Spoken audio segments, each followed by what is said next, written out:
de los seminarios web que el equipo ejecutivo de la Red Argentina del Pacto Global viene realizando en conjunto con el apoyo de la mesa directiva, en este caso para abocarnos a la salud emocional de los argentinos durante esta pandemia. Primero le quiero presentar a cada uno de los expositores.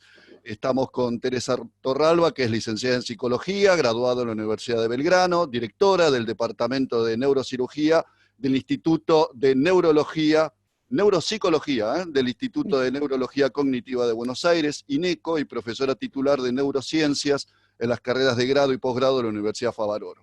También nos acompaña Sebastián Laspiur, que es médico graduado en la Universidad Nacional de La Plata y se desempeña como consultor en enfermedades no transmisibles y en enfermedades de salud mental de la Organización Panamericana de la Salud, la Organización Mundial de la Salud en la Argentina. Y ha tenido destacada experiencia en el ejercicio de la función pública en el Ministerio de Salud de la Nación. Y Clarisa García, licenciada en Psicología, graduada en la Universidad Católica de Santa Fe, que se ha desempeñado como psicóloga clínica, docente y consultora en recursos humanos. Actualmente es referente del área de contención de prevención ART del grupo Sancor Seguros. Gracias por estar aquí con nosotros, por participar a los tres de este seminario. Primero, si están de acuerdo y les parece bien, hacemos un contexto en dónde estamos parados, digamos. Estamos viviendo en estos momentos el día 63 de esta cuarentena que estamos viviendo, particularmente los que vivimos en el área metropolitana de la ciudad de Buenos Aires. Tenemos registrados a nivel nacional 404 fallecidos, hay aproximadamente unas 5.300 personas que están atravesando la enfermedad, pero me quiero detener sobre el título de este seminario, que es la salud emocional, y un reciente informe que se dio a conocer de la Facultad de Psicología de la Universidad de Buenos Aires, que nos dice de que todos los asistentes que están hoy en este seminario, y gran parte de la población de la República Argentina, tiene el 43% de esas personas un grado de ansiedad bastante importante sobre lo que está ocurriendo. Que el 16% de esas personas, ese grado de ansiedad lo lleva a un nivel de depresión importante.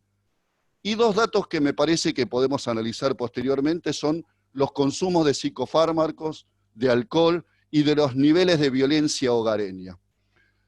Este es el contexto que tenemos hoy en la República Argentina, las sugerencias de la Organización Mundial de la Salud, que seguramente después Sebastián nos va a desarrollar, daban cuenta que la mejor forma de atravesar este momento era fortalecer los lazos sociales, tener claridad sobre los ámbitos laborales y los tiempos dedicados al trabajo, y no verse tan afectados con informaciones que en muchos casos son falsas. Así que, yendo de lleno a sus testimonios, que es lo valioso y por eso estamos aquí, Sebastián, quisiera que primero nos des una opinión sobre este contexto y en particular, tomando en cuenta que nuestro foco de atención son las organizaciones, en particular las empresas, ¿cuál es el aporte que tienen que hacer frente a esta situación? Gracias, Sebastián.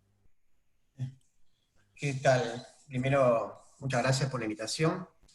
Sí, el contexto es inédito, ¿no? Por eso todos estamos aprendiendo, y en esto no, todos tenemos un nivel de incertidumbre bastante grande,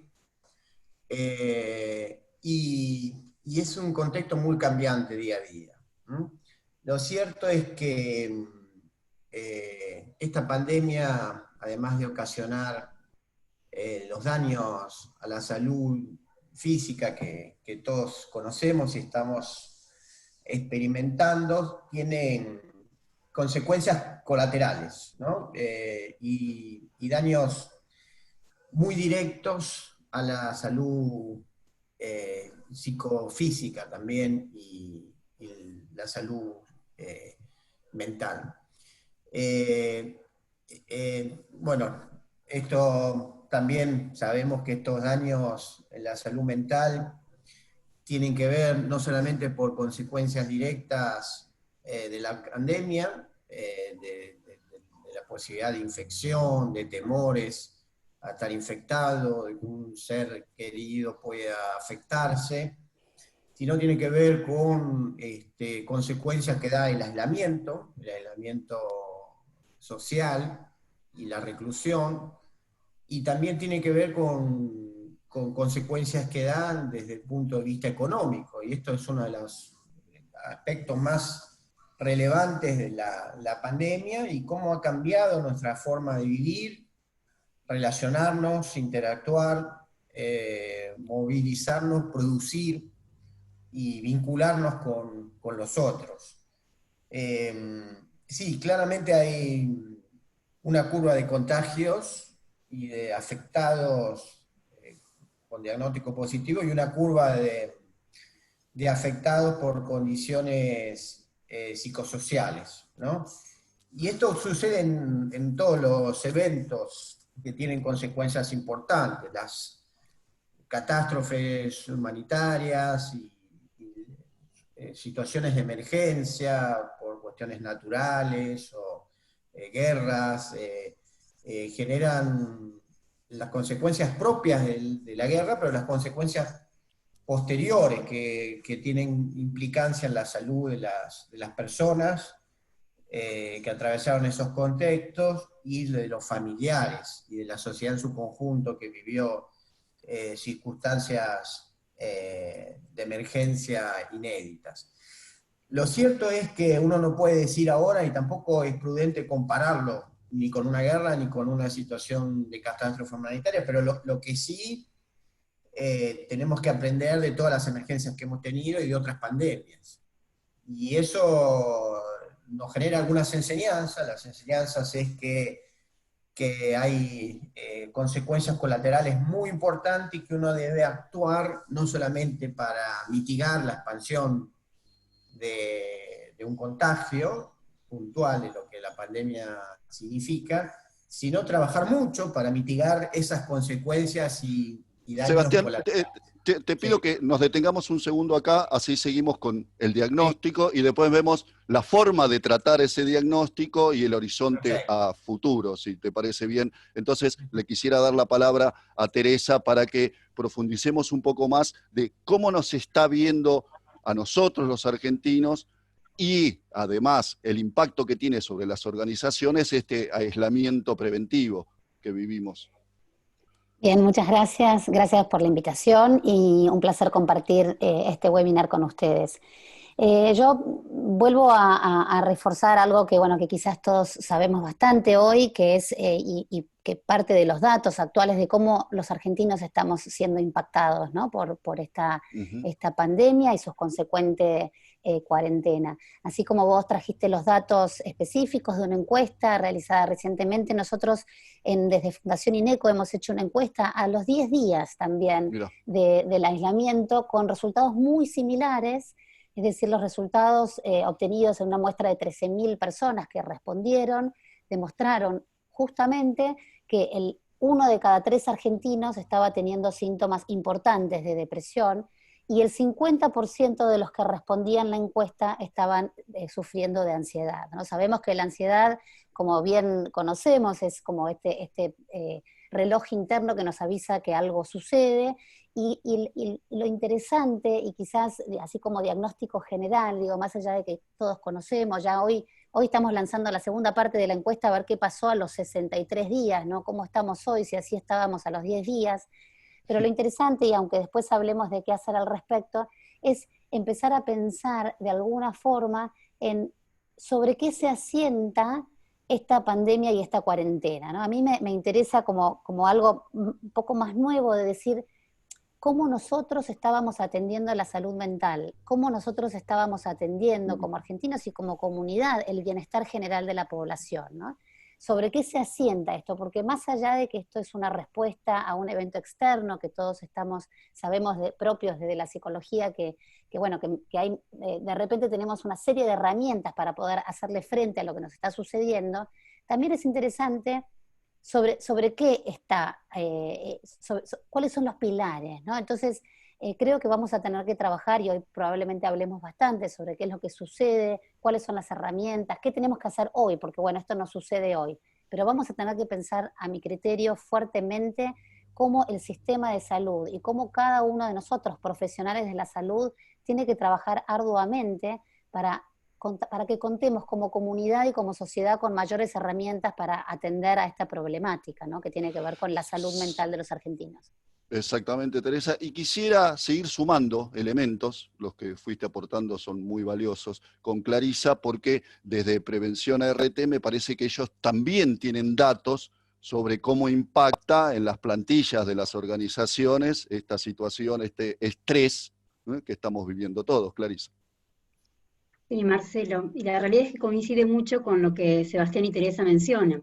Lo cierto es que esta realidad ha cambiado mucho a las personas que se encuentran actualmente en tratamiento en RT, y también a los trabajadores y trabajadoras que realizan actividades exceptuadas y que siguen trabajando y continúan teniendo accidentes en este contexto. ¿En qué lo observamos nosotros? Nosotros vemos que en la mayoría de los casos las personas aparece preocupación lógica, obviamente, por no poder acceder a los servicios de salud y avanzar en los tratamientos. Muchos de ellos estaban en procesos de rehabilitación, procesos en los que han quedado truncados y que recién ahora están comenzando a retomar. ¿Sí? A esto se le suma además la incertidumbre acerca de cuándo volverán a trabajar, el temor a perder el puesto de trabajo. ¿Sí? Y al mismo tiempo, los que por presentar situaciones de urgencia sí están recibiendo la atención, tienen mucho miedo a contagiarse. ¿Sí? Y muchos de ellos no quieren recibir esas atenciones médicas que nuestros profesionales consideran que son indispensables. ¿Sí? Por esta razón lo abordamos de dos lugares. ¿Sí? Es muy breve porque después vamos a hablar en realidad de qué manera abordarlo. Pero intentamos garantizarle la atención médica, ¿sí? Y también la contención emocional. La atención médica desde una plataforma virtual y desde las auditorías telefónicas habituales, y también manteniendo centros médicos laborales nuestros abiertos, y también prestadores de alta complejidad o de urgencia para esos casos que sí ameritaban atención. Y por otro lado, desde el área de contención, y acá me sumo a lo que decía recién Teresa, de la importancia de cómo vamos a intervenir. Nosotros tenemos dos equipos de intervención preventiva, ¿sí? Que se llama PAO y EIPS. PAO son profesionales de acompañamiento y orientación, que son psicólogos y psicólogas, trabajadores sociales, y EIPS, que es un equipo de intervención psicosocial, que acá hay una novedad porque está conformada por voluntarios de diferentes empresas del grupo, y que se fueron capacitando en primeros auxilios emocionales, y están preparados para intervenir en situaciones críticas, ¿sí? Como en accidentes con múltiples víctimas, o en situaciones críticas como la que se nos está presentando actualmente. ¿Sí? Los PAOs están en constante intervención con los trabajadores, pero ambos equipos están entrenados y formados para intervenir en estos casos, y evitar, por ejemplo, ¿sí?, ante estos hechos críticos, la producción de diferentes trastornos mentales, ¿sí?, o del estrés postraumático, ¿sí?, tan común en estas situaciones. Te digo que hagamos un pequeño punto ahí, Clarisa. Te veía, Sebastián, asintiendo todo lo que decía Clarisa con respecto a estos elementos sustanciales de la tarea que desarrolla Prevención ART. La Organización Mundial de la Salud tiene como un vademecum de soluciones o de sugerencias a las organizaciones y específicamente a las áreas de recursos humanos. Digamos, no hay recetas de cocina en esto, sino hay aprendizajes y cuestiones de respuesta adaptativas en los diferentes contextos y a niveles locales que son muy diferentes, pero sí, justamente esto que decía Clarisa es lo recomendable, ¿no? Hay que reorganizar la respuesta, hay que generar la oferta y las capacidades de las organizaciones de salud y también de recursos humanos y de atención a la comunidad, en generar dispositivos para canalizar las respuestas, para mitigar los daños que se ocasionan, y claramente hay que redefinir muchos procesos de los que se venían dando, ¿no? Nosotros recién comentaba Teresa las consecuencias del aislamiento que está teniendo la población. Imaginemos que si a toda la población nos genera más ansiedad y depresión, las personas que tienen padecimientos previos en salud mental, como esto los afecta más todavía, y si el aislamiento es una necesidad por este contexto, pero también con sus consecuencias psicosociales, imaginamos la respuesta que se está dando desde los sistemas habituales de atención, por ejemplo, de los manicomios, de los institutos neuropsiquiátricos, donde la población vive muchos años en ellos, el daño y la debilidad en la respuesta que se está dando. Por esto que decía Clarisa en relación a cómo nos preparamos, ¿no? para escuchar, para atender las demandas, y cómo generamos nuevas posibilidades de respuesta desde el ámbito de la industria, de los trabajos, cómo sostenemos la productividad de otras formas de trabajo, y también cómo aprendemos desde esas formas nuevas de trabajo, porque hay procesos productivos que se están sosteniendo desde otros contextos, por ejemplo del hogar, hay procesos que sí se pueden sostener, otros que están siendo afectados, y una de las funciones centrales de las organizaciones es mitigar el estrés de los trabajadores, de las trabajadoras y los empleados, sostener fuentes de trabajo y generar entornos en donde la nueva modalidad de trabajo los incluya a todos. Por ejemplo, si hay áreas sobrecargadas en las empresas por esta nueva modalidad de trabajo y otras sin función, es importante generar ocupación y rotar a las personas. Esto en los servicios de salud es muy importante, ¿no? Rotar para distribuir la tensión y el estrés y las cargas de trabajo. Esto es extendible tanto al sector público como al privado, y generar vínculos entre los líderes, que también están sujetos a mucho estrés, como la población general, porque tienen a cargo responsabilidades adicionales en este contexto, generar reuniones de trabajo continuas, sistemáticas, individuales y colectivas entre los equipos para sostener procesos. Ahora, Sebastián, dentro de esas acciones, Teresa, ¿las neurociencias pueden dar las herramientas necesarias para trabajar dentro de las organizaciones? Te digo que uno tiende a pensar la neurociencia como una acción desde lo individual y desde lo personal, y no la piensa muchas veces, seguramente por error, desde acciones colectivas. Sí. Perdón, sí, No, Sebastián. No, termina, no sé si me preguntabas a mí. Exactamente, a vos, Teresa. Perfecto. Sí, yo comparto mucho lo que dice Sebastián, y bien como bien decís vos, las neurociencias tienen bastantes aportes, especialmente se ha puesto como de moda, gracias a Dios, esto lo que nosotros llamamos la neurociencia del bienestar, que es cómo generar bienestar organizacional, personal y organizacional, y cómo esto tiene un impacto específico sobre el cerebro, ¿no? Entendiendo mejor qué sucede en el cerebro cuando uno fomenta herramientas para mejorar el bienestar.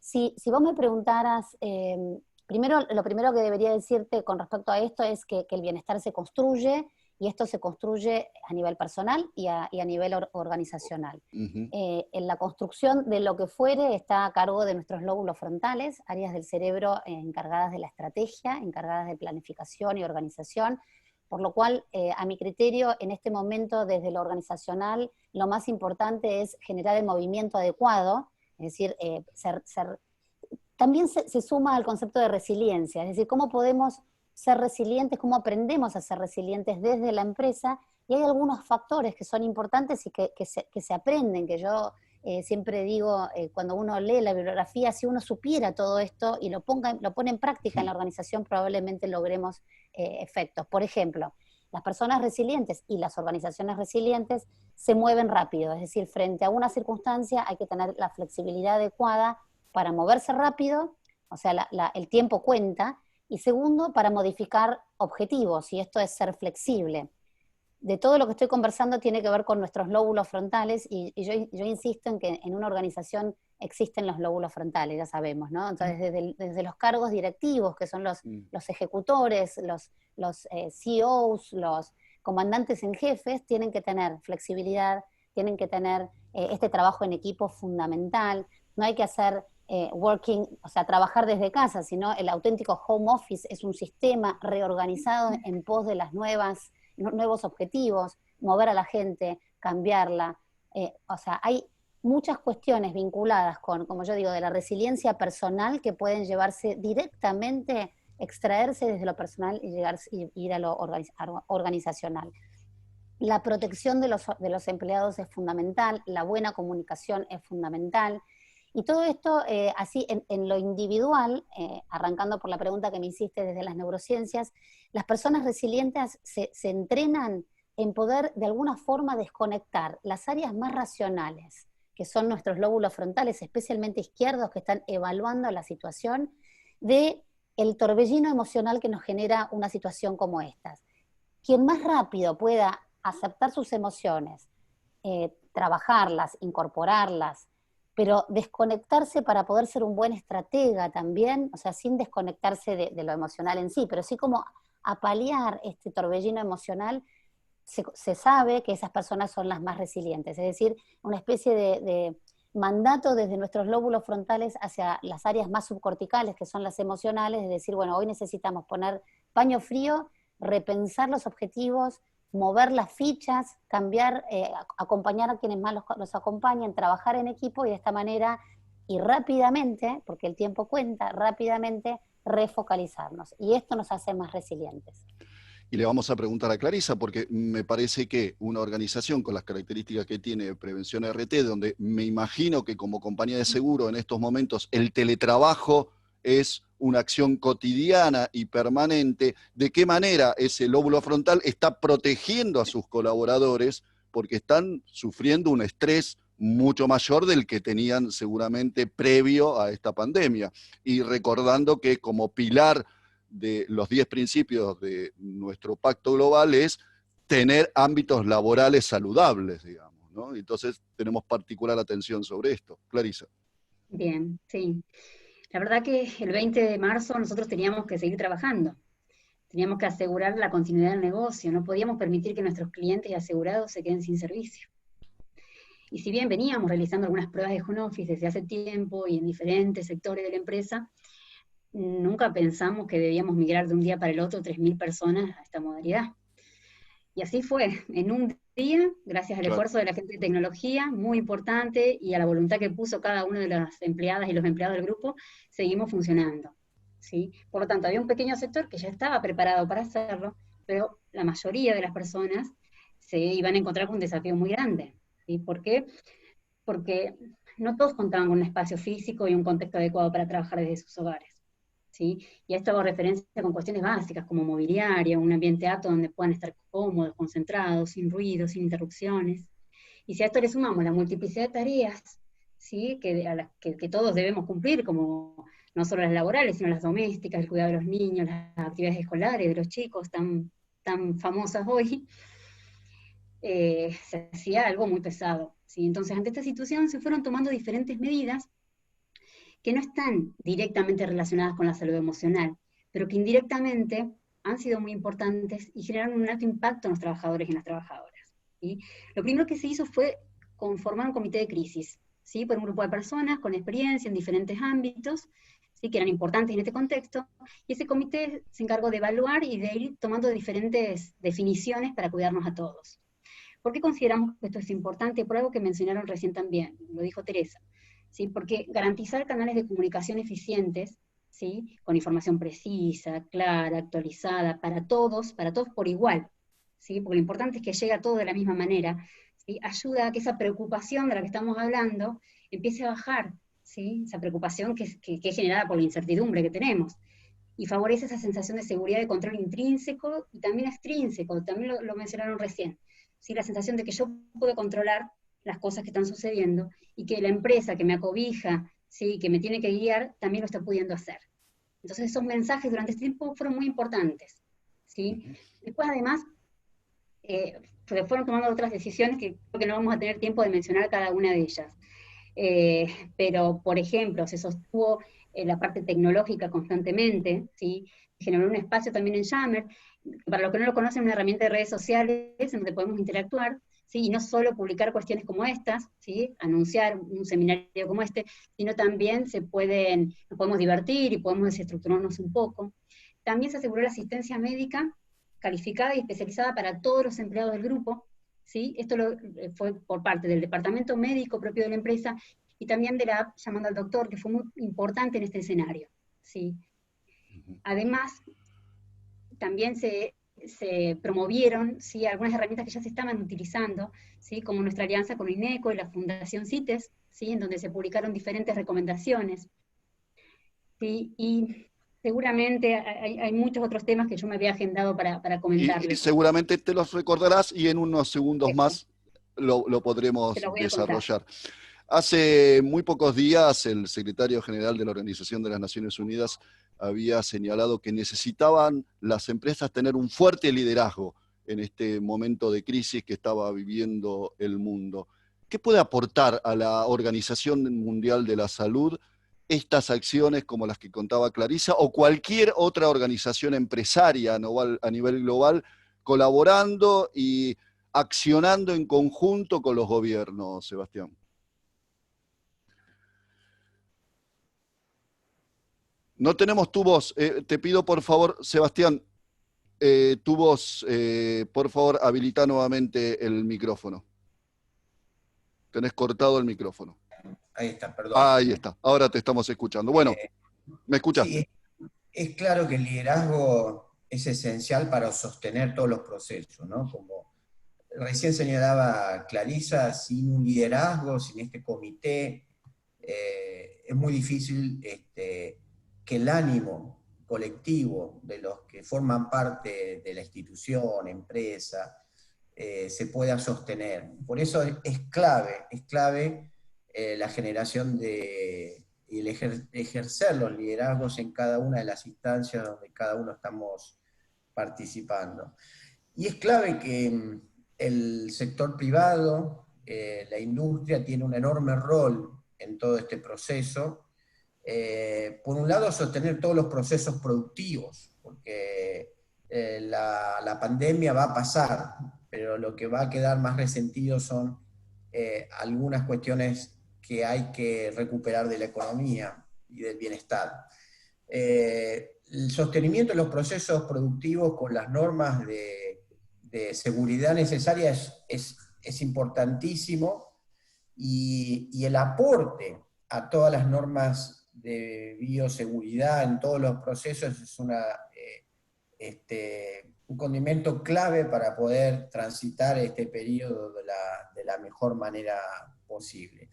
Y en eso tener una fuerte contemplación y liderazgo en entender que no todas las personas que participan del proceso productivo le podemos pedir lo mismo, ¿no?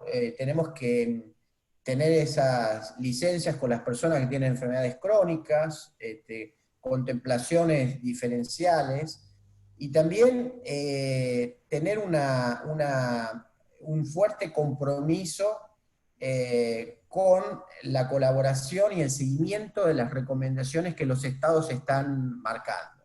Por ejemplo, hay jurisdicciones en nuestro país que se están introduciendo nuevos procesos productivos. Por eso se van a poder sostener en la medida que se cumplan y la sociedad acompañe a través de sus líderes las recomendaciones que emiten los gobiernos. Así que en este sentido es sumamente importante y clave, porque la salud no es solamente el no contagio, ¿no? La salud es todo aquello que podemos hacer para sostener el bienestar y también para sostener la ocupación, la productividad y la salud emocional de las personas, ¿no? Así que es extremadamente importante el rol del sector privado en este sentido. Sí, pensaba en esto que decía Sebastián sobre los liderazgos y sobre la necesidad de tener una caja de herramientas fundamentales, ¿no, Teresa?, para poder llevar a cabo este proceso donde lo económico está a la orden del día en las preocupaciones de aquellos que deben dirigir las organizaciones. Teresa. Sí, absolutamente. Yo lo escuchaba recién a Sebastián y no puedo coincidir más en que los líderes tenemos una responsabilidad muy importante liderando nuestra propia salud emocional, liderando y comunicando cómo proteger la salud emocional de toda la comunidad y protegiendo especialmente a muchas veces el personal de salud o médicos psiquiatras y especialmente quienes trabajan hoy en día con enfrentarse con la enfermedad en particular, ¿no? Entonces tenemos, para mí, desde diferentes ángulos, una responsabilidad muy importante, desde la caja de herramientas propia que nosotros hemos intentado liderar en la comunicación general para que le llegue a todo el mundo cómo lograr utilizar ciertos recursos, con tantas recomendaciones que han habido acerca de cómo estar bien emocionalmente. Sin embargo, muchas veces esas recomendaciones específicamente nos llevaban a un lugar difícil de cumplir, ¿no? Es decir, uno recibe una serie de recomendaciones, que las lee, que parecen ser muy amigables, y sin embargo uno se encuentra después con las limitaciones reales de la vida diaria. Es decir, generar una rutina, por ejemplo, ¿no? Algo muy importante, generar nuestra rutina de tal forma que tenga todos los ingredientes necesarios, es decir, una alimentación saludable, que tengamos, por otro lado, ejercicio físico, fundamental, porque esto transforma directamente nuestro cerebro, sabemos todo, genera ciertos neurotransmisores, que esos neurotransmisores impactan positivamente y eso nos hace sentir mejor. Luego incorporar alguna rutina de relajación, respiración, mindfulness, un montón de actividades que se ofrecen gratuitamente a la comunidad, pero que a veces uno tiene 3 hijos, no tiene conectividad, tiene un webinar y se corta, está trabajando, está muy preocupado porque en realidad sus hijos son adolescentes, están sufriendo, por ejemplo, fuertemente este aislamiento, siendo tan importante el vínculo social en la adolescencia y que pareciera no bastar a través de las redes. Entonces la salud emocional de los nuestros está siendo impactada. ¿Cómo hacemos para seguir estas recomendaciones, ¿no? Entonces ahí es donde yo creo que primero hay que volver a... Mi consejo general en lo particular y en lo general sería, por un lado, la detección específica de los pensamientos y las emociones negativas. Esto va a suceder. Es decir, aceptarlos y hablar acerca de lo que nos está sucediendo. Identificar las emociones, validarlas, conversarlas, atravesarlas y si podemos utilizar algunas técnicas que sería muy bueno que se den a conocer en términos más comunitarios, que son estas técnicas de reestructuración cognitiva. Es decir, cómo podemos identificar esos pensamientos que nos nublan, que ponen, o sea, que se nos pone una nube negra en nuestro cerebro, identificarlos y actuar como abogados del diablo para poder modificar esos pensamientos. Yo soy una convencida, y lo somos quienes somos psicólogos cognitivos conductuales, que la forma en que pensamos determina absolutamente la forma en que sentimos y que nos comportamos.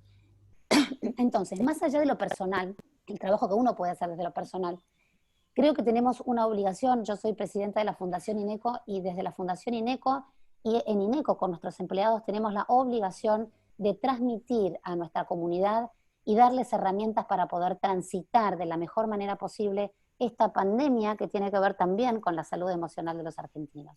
Porque si cada uno de nosotros sufrimos digamos, este aislamiento, tenemos las consecuencias naturales de que nuestra psiquis se vea afectada, esto impacta notablemente sobre el resto de las actividades, desde ya económicas, políticas, comunitarias, etcétera, ¿no? Sí, ahora en un ratito te voy a preguntar cómo hacer para hacerte caso, Teresa, que es una tarea fundamental. ¿Cómo hacer para hacerte caso? Bueno, pero después, pensaba en todo esto que decías, y pensaba, Clarisa, dentro de todas estas dolencias que estamos describiendo, la posibilidad cierta de tener algún familiar o un amigo afectado por el COVID-19 seguramente nos va a impactar de otra manera muy distinta. La organización, en este caso una dedicada a ART, digamos, ¿cómo responde frente a este requerimiento? De alguien que dice, mirá, está mi papá, mi mamá, mi esposa, mi esposo afectado por el COVID-19. Sí, tal cual, Marcelo. Actualmente en la ART tenemos 263 denuncias por casos de COVID, 179 tienen COVID confirmado, ¿sí? Están diagnosticados como COVID positivo. Y desde un primer momento estamos acompañando a estos familiares y a estas personas diagnosticadas, porque en la mayoría de los casos están bien, ¿sí? Tenemos actualmente solamente una persona en estado grave y el ingreso de una persona fallecida lamentablemente, ¿sí?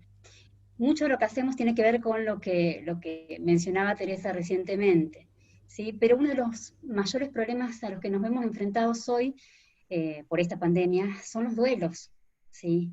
Claro. El aislamiento impide muchas veces esa posibilidad de despedirse de nuestro ser querido, y también restringe los rituales funerarios, que eran tan importantes para este proceso de duelo, ¿sí? El encuentro con nuestros familiares, con las personas más cercanas, que nos permitiría hacer o dar ese consuelo, ¿sí? Por eso nuestro equipo también está trabajando en el acompañamiento de estas personas que se encuentran en duelo, ¿sí? Ya sea por alguna cuestión propia al COVID, ¿sí? O por el fallecimiento por COVID, o por otros fallecimientos que se dan en este contexto, ¿sí? Otro dato Sí, importante, sí, dime. No, no, sí me Clarisa. también, que por ahí se escapa, que la mayoría de los datos los han mencionado, pero algo importante que la verdad que nos impactó, nos llamó la atención, es que el 40% de las personas que contactamos expresaron en algún momento haber sufrido discriminación o estigmatización social, ¿sí? En vez de sentirse cobijados por Claro. la sociedad, por sus vecinos, por sus amigos, por sus familiares, se sintieron rechazados, ¿sí? Y este es un factor también muy importante para tener en cuenta. Sí, y volviendo al tema Estaba de pensando, cómo, sí, Clarisa, en eso que señalabas, Sebastián, estos carteles en los edificios, dando cuenta de que el médico o el personal de la salud que estaba viviendo en ese lugar debía ser expulsado de su vivienda, ¿no? Esto que dice Clarisa me parece que también es para una reflexión por parte de ustedes, ¿no, Sebastián?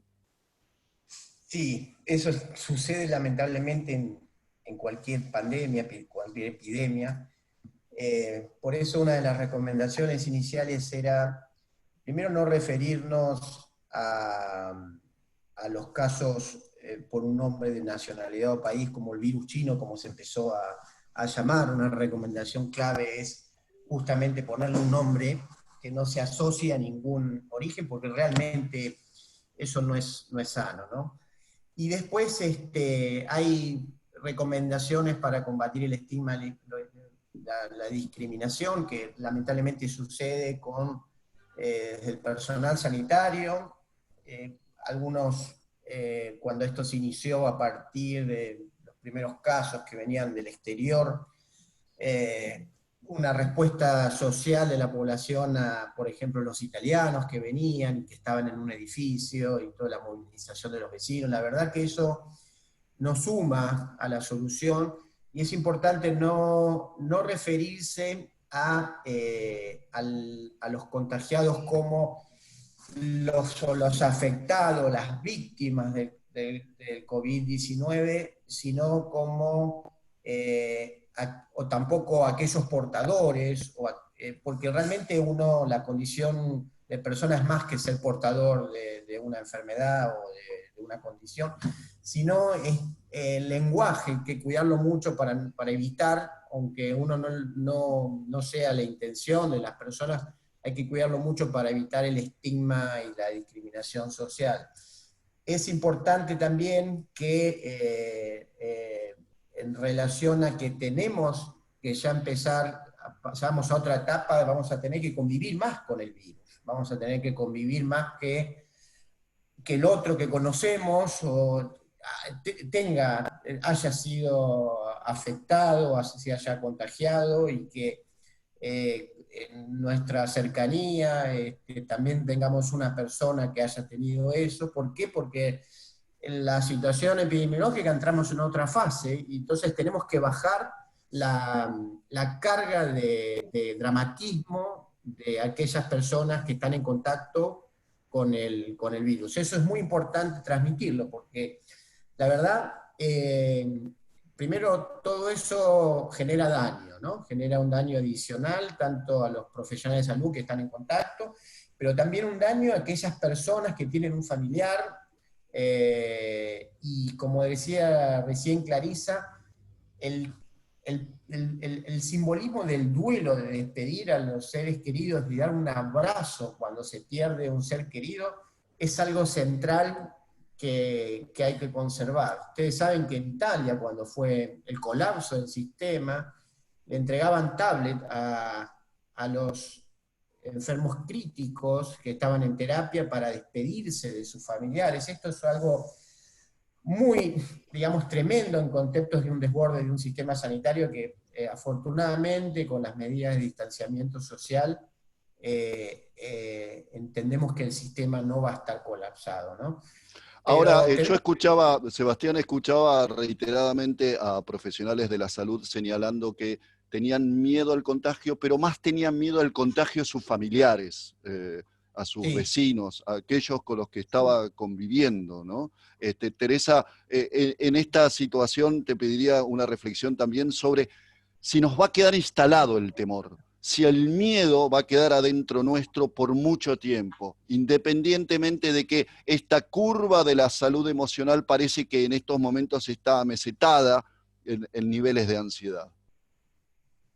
Y es difícil de prever, sin embargo, creo que eso va a estar asentado también sobre diferentes personalidades, ¿no? Digo, a grandes rasgos yo creo que el miedo va a estar presente. Nuevamente creo que tenemos que sacar a relucir las estrategias que tengamos como, digamos, como comunidad, como organización y desde lo personal, y las estrategias también se rigen por el famoso lóbulo frontal, es decir, cómo vamos a pensar y cómo vamos a trabajar para poder darle frente a estos temores que probablemente queden en la comunidad. Me es difícil en general, ¿no? Generalizar, porque sí creo que todos tenemos diferentes tipos de personalidades y sobre esas personalidades se asientan entonces diferentes tipos de afrontamiento hacia lo que está sucediendo. De hecho, hay conceptos muy interesantes desde la psicología, como que toda la pandemia, los sentimientos negativos que estamos sintiendo todos, como en lo personal y como comunidad, de alguna manera sacan brillo a nuestros sesgos cognitivos, algo que por ahí han escuchado bastante últimamente acerca de estos sesgos,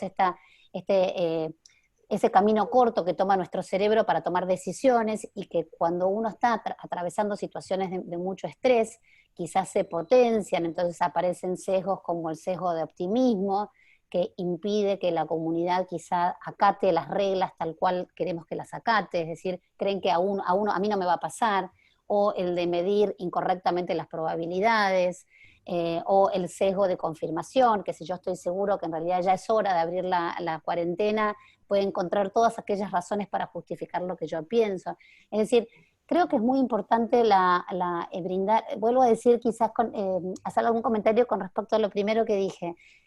Más allá de lo que nos está sucediendo ahora, esto nos habla de lo que por ahí no hemos hecho y que tenemos que trabajar como agentes de salud, como comunidad, como país, como organizaciones, es decir, cómo podemos brindarle a nuestra sociedad mayores herramientas a cada persona para poder gestionar o regular mejor sus emociones. ¿Cómo van a regular el temor al contagio? Exacto. ¿Cómo van a regular volver a abrazarnos sin miedo?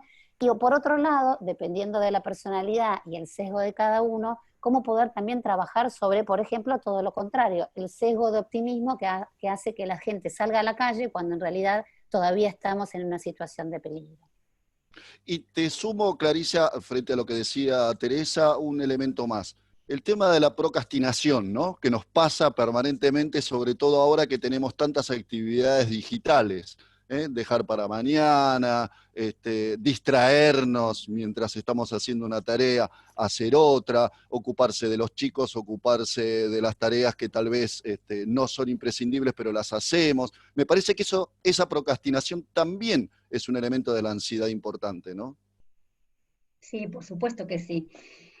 Fue volver a adaptarnos a una nueva realidad que no conocíamos. Si antes nos costaba hacer todas esas cosas al mismo tiempo, imagínense ahora en un contexto con muchas limitaciones, ¿sí? Volver a organizarnos, volver a distribuir el tiempo. ¿Sí? Nosotros lo vemos mucho en lo laboral, por supuesto, porque ya no son los mismos horarios que teníamos antes. ¿Sí? Ya no podemos salir de casa y olvidarnos de lo que está pasando en casa para ponernos a trabajar. O no podemos salir del trabajo e ir a casa y concentrarnos en las actividades de los chicos, por ejemplo, ¿sí? O el resto de las actividades que tenemos y dejar de lado el trabajo. Se nos mezcló todo, ¿sí? Entonces, es difícil, y según, como decía también Teresa, depende de la personalidad de cada uno, a algunos les cuesta más y a algunos les cuesta menos poder manejar la ansiedad y reorganizarse. ¿Sí? Sebastián, Ah, sí, decime, Clarisa. Termina sí, la te quería idea, por comentar favor. que en este momento, sí, no, en este momento se está realizando una encuesta ¿sí? Para justamente relevar toda esta información, ¿sí? Que se llama Te Escucho, y donde desde el área de responsabilidad social empresarial, que siempre está muy presente, están intentando relevar esta información para dar respuestas acordes a la realidad de los empleados que trabajan con nosotros. Fundamental. Sebastián, mientras vamos terminando, digamos, yo quisiera una reflexión tuya sobre el rol de liderazgo, vuelvo al tema de los liderazgos que ha tenido la Organización Mundial de la Salud durante esta pandemia, esta ausencia que generaba la preocupación en el secretario general de la Organización de las Naciones Unidas por parte de los presidentes o jefes de gobierno, que no los veía a la altura de las circunstancias, e inclusive un primer mandatario focalizó en la Organización Mundial de la Salud como el responsable de la propagación de la pandemia, digamos. O sea, esos niveles de ocupación, de atención ha tenido la OSM. Sebastián. Sí, pero afortunadamente la mayor parte de los líderes están actuando como corresponde la sociedad está demostrando en muchos países, en la gran mayoría, una posibilidad de adaptación muy grande y digamos, un reacomodamiento a nuevos procesos con una capacidad muy destacada, ¿no? Y va a haber mucho que aprender sobre esto, y vamos a aprender mucho como sociedad, y creo que esto está trasladado, que los líderes van a aprender mucho sobre esto, las empresas y los individuos van a aprender mucho sobre estas cuestiones que nos tocó pasar. Por supuesto, los liderazgos son diferentes. Creo que esto generó una oportunidad enorme para los diferentes jefes de Estado que han tenido que atravesar esto, para mostrar sus condiciones de líderes y para transmitir a la sociedad la contención y las condiciones necesarias para atravesar este momento tan especial. Pero creo que sí, que después vamos a tener en algún momento una evaluación de lo que ha sucedido, cuáles fueron los liderazgos más positivos para afrontar esto con mejores consecuencias en la sociedad, tanto a nivel de vidas que esto puede ocasionar, como aquellas consecuencias psicosociales y económicas que hayan dejado. Pero sí, me parece que el mundo está dando muestras de ejemplos de liderazgo, y afortunadamente, como hay en cualquier situación inesperada, siempre va a haber lecciones que aprender, siempre va a haber lecciones aprendidas, tanto entiendo de la Organización Mundial de la Salud como de los estados que han actuado de una u otra manera en esta situación tan dinámica. Nadie estaba preparado para esto que estamos atravesando. Y bueno, repercute en las personas, en las empresas y en los líderes, en la capacidad de adaptación. Que un líder tiene capacidad de adaptación, y un líder transmite seguridad y confianza a la gente que lo sigue. Eso es muy importante destacar, ¿no? Claro. Se está viendo que donde no existe liderazgo,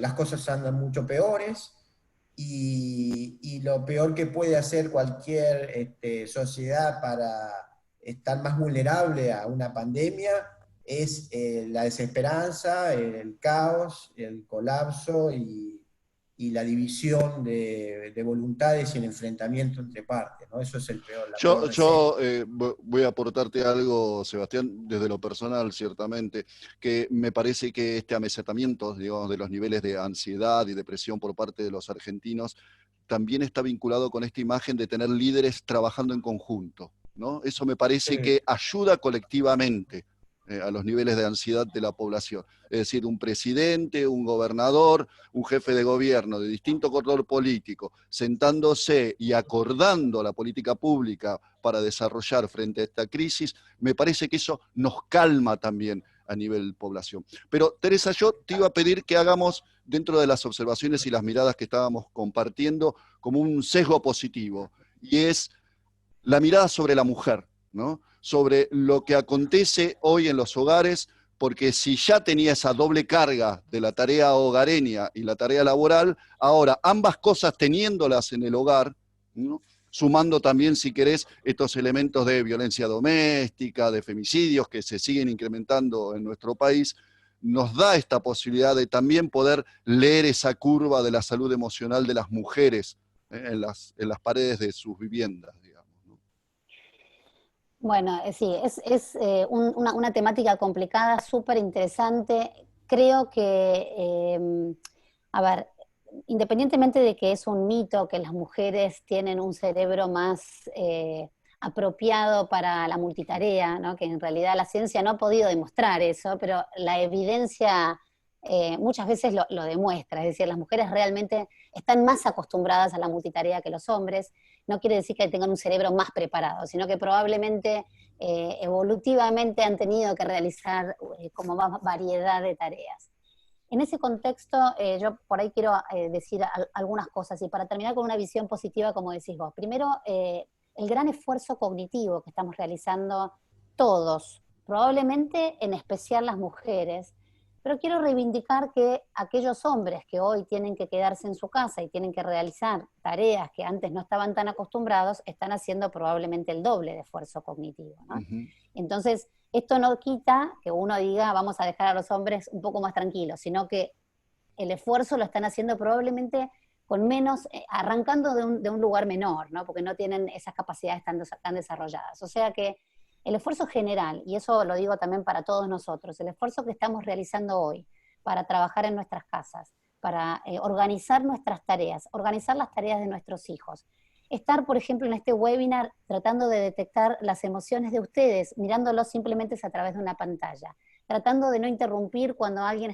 uno quiere hacer un comentario. Todo eso genera en nuestro cerebro un desgaste que no nos ha pasado históricamente. Por lo cual, primero es un entrenamiento o como yo digo, un experimento mundial de hasta dónde somos capaces, cómo nuestro cerebro es plástico, se adapta a las circunstancias y tiene esta plasticidad y esta sinaptogénesis, porque si pudiéramos evaluar cada uno de nuestros cerebros, probablemente estemos generando nuevas conexiones constantemente porque estamos enfrentándonos a situaciones muy diversas. Las mujeres, como decís vos, tienen de por sí, y eso sí está relativamente estudiado, mayores niveles de empatía que los hombres. Y la empatía hoy es una de las virtudes más preciadas en este contexto, por muchos motivos. De hecho, hay varios artículos actualmente en la prensa hablando de que los líderes empáticos, y vaya a ser coincidencia, algunas de ellas han sido mujeres, han sido las que han transitado esta pandemia de una manera, entre comillas, más exitosa.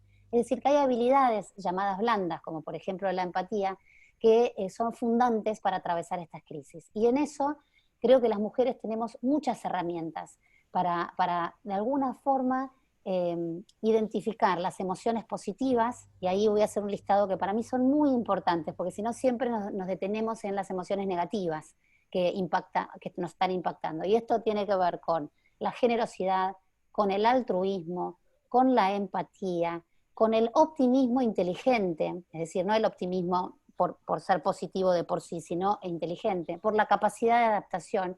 Y estas habilidades son muy frecuentemente desarrolladas en las mujeres. Por supuesto que los hombres las tienen, muchísimos hombres tienen niveles altísimos de estas emociones positivas. Creo que la tenemos que fomentar en todos, pero que todas estas emociones positivas hoy hay que mirarlas con lupa, porque son las que a la vez activan, y para volver a la neurociencia, activan las áreas de recompensa naturales en nuestro cerebro. Activan áreas que nos hacen sentir bien por ayudar al otro, por cuidarnos por el otro, por ser optimista, aunque sea ayudar con pensamientos positivos en nuestra casa. Es decir, todo esto en las mujeres, digo porque vos me preguntaste específicamente, yo en general no hago esta distinción, pero en las mujeres está muy presente y creo que está hiperdesarrollado. Y eso es un asset, un beneficio, ¿no? Gracias, Teresa. Vamos a ir cerrando, si les parece. Lo que les pediría es, con esta mirada que daba cuenta Teresa, de la mirada positiva, de que aquellos que están participando en este seminario web se lleven algunas sugerencias de cómo actuar frente a esta situación. Clarisa, entonces, te pediría desde las organizaciones, ¿qué sugerencias le darías a los líderes de las organizaciones y a sus colaboradores frente a esta situación de estrés emocional que estamos viviendo. Bien, perfecto. Primero, organizarse, ¿sí? Organizarse entre ellos y ser claros en sus comunicaciones, ¿sí? La comunicación acá es fundamental, ¿sí? Errores vamos a tener todos, ¿sí? Y críticas van a aparecer, cuando pase el tiempo va a haber muchas críticas, ¿sí? Pero hay algo que hoy es común para todos, tanto para los organizadores como para el resto de la gente, y es que esta situación nos afectó a todos por igual, ¿sí? Entonces, tanto los líderes como el resto de los empleados están afectados emocionalmente, ¿sí? Y al sentirnos igualados, como seres humanos, todos iguales, es más fácil actuar, ¿sí? Pero al otro le está pasando lo mismo que a mí, o sea, me puedo equivocar y está bien, ¿sí? Pero cuando pasa el tiempo también vamos a observar que aparecieron en este momento muchas cuestiones importantes. Por ejemplo, la capacidad de adaptación que han mencionado anteriormente, ¿sí? Es increíble, ¿sí? La capacidad de adaptación que tenemos, ¿sí? Y la capacidad laboral, porque todos estuvimos trabajando estos días mucho más de lo que pensábamos que podíamos. La creatividad, la creatividad fue Entonces, ¿cuál impresionante. sería tu sugerencia, Clarisa? ¿Cuál sería tu sugerencia a los líderes de las organizaciones? ¿Confíen en sus colaboradores? Confíen en sus colaboradores, que ellos se van a poder adaptar, sean claros en sus comunicaciones, ¿sí? Bajen los lineamientos a todos de la misma manera, no seleccionen algunos y otros no, ¿sí? Que ese mensaje sea claro para todos, y estén dispuestos, sean empáticos, ¿sí? Va a haber personas que necesitan más ayudas que otras, porque son más vulnerables o Bien, porque no tienen una contención social, sí. y estén atentos a esas personas. Sebastián, les pido, seamos sintéticos un poquitito en el cierre de esta sugerencia, Sebastián, de parte de la organización. Para mí sí, creo que en este contexto hay que, tanto los líderes como todas las personas, y tenemos que hacer un esfuerzo grande por mantener una rutina, una nueva rutina lo más que sea posible, equilibrando lo que es el trabajo, el sueño, la recreación, la actividad física. Recién también señalaba Teresa sobre la importancia en las emociones y en la estabilidad psíquica y las emociones, los estados de ánimo que tiene hacer actividad física. Es muy importante equilibrar este tema entre actividad mental y actividad física, porque aunque alguien no tenga su rutina en la vida cotidiana habitual, camina para ir al medio de transporte, al trabajo, y al estar en la casa lo hace mucho menos, entonces hay que programarlo. Una forma de aliviar la ansiedad y de contrarrestar el estrés es focalizarse en actividades productivas, y siempre las hay.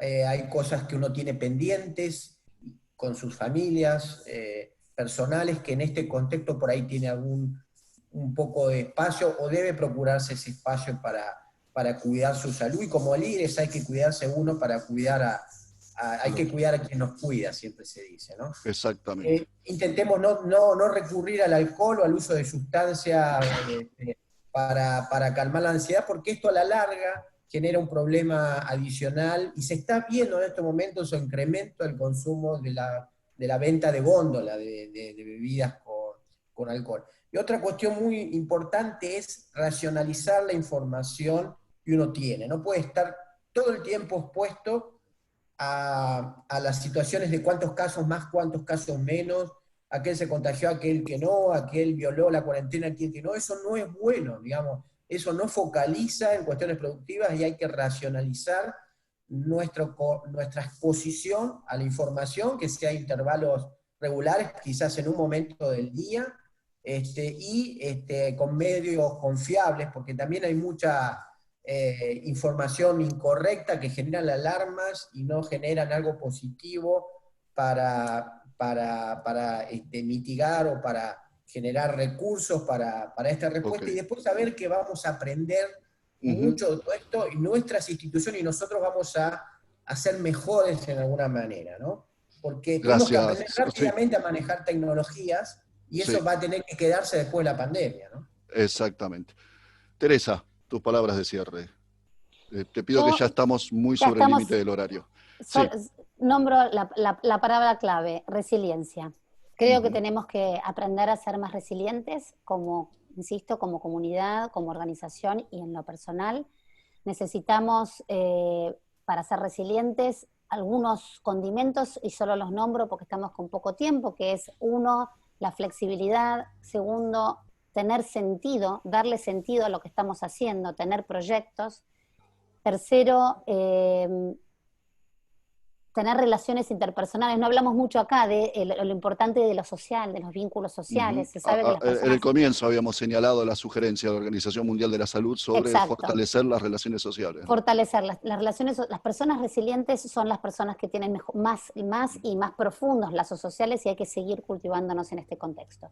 Así que, más allá de que hay otras características, creo que lo más importante entonces es estratégicamente, porque se puede entrenar ser resiliente, no es que uno nace resiliente o no lo es, sino que se entrena inteligentemente, estratégicamente. Tratemos de volvernos personas más resilientes y también siempre focalizándonos en los aspectos positivos. Creo que eso es muy importante, sin negar las emociones negativas por las que estamos atravesando.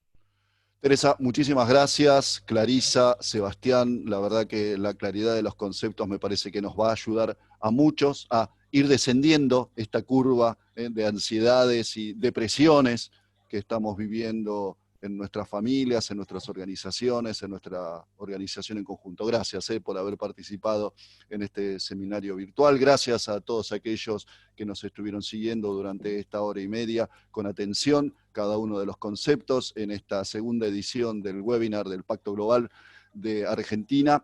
Y le convoco a todos ustedes a participar en esto que están viendo, la actividad abierta, Introducción a la Gestión Sostenible de la Cadena de Valor, con Nicolás Filgus de Whirlpool y también con nuestro consultor expositor Fernando Pasarelli, el próximo martes, 26 de mayo a las 10:30 de la mañana. A lo largo de toda la transmisión estuvo el equipo ejecutivo del Pacto Global Argentina compartiendo y asistiendo permanentemente, con nuestro director ejecutivo Flavio Fuertes, Laura Belfiore, que los convocó a todos ustedes y permitió la organización de este seminario, también le agradecemos, y a Leonardo Melchiori, que permitió que no tuviéramos ningún problema, ninguna interrupción, ninguna cosa de que preocuparnos a lo largo de la hora y media. Así que a todos ellos, muchísimas gracias, y obviamente a sus organizaciones, a la Organización Panamericana de la Salud, a INECO y a Prevención ART. Que tengan ustedes muy buenos días y gracias. Igualmente, gracias. Muchas gracias. Buenos días.